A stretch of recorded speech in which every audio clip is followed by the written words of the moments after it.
आणि 9 डिसेंबर रोजी KIT अभियांत्रिकी महाविद्यालयात स्मार्ट इंडिया हॅकेथॉन 25 स्पर्धेचं आयोजन करण्यात आलं आहे। अशी माहिती संयोजक प्राध्यापक प्रवीण गोसावी आणि प्राध्यापक अजय कापसे यांनी पत्रकार परिषदेत दिली। देशातून 28 संघ यात सहभागी होणार असल्याचं त्यांनी सांगितलं। कोल्हापुरातील KIT अभियांत्रिकी महाविद्यालयाच्या वतीनं विविध उपक्रम राबवले जातात। भारत सरकारच्या शिक्षण विभागाचा इनोव्हेशन सेल आणि all India council of technical education यांच्या संयुक्त विद्यमानं स्मार्ट इंडिया हॅकेथॉन 25 या स्पर्धेचं आयोजन करण्यात आलं आहे। अशी माहिती संयोजक प्राध्यापक प्रवीण गोसावी आणि प्राध्यापक अजय कापसे यांनी पत्रकार परिषदेत दिली।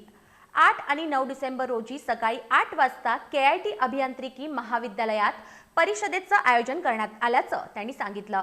परिषदेत देशभरातील 28 संघ सहभागी झाल्याचं त्यांनी नमूद केलं।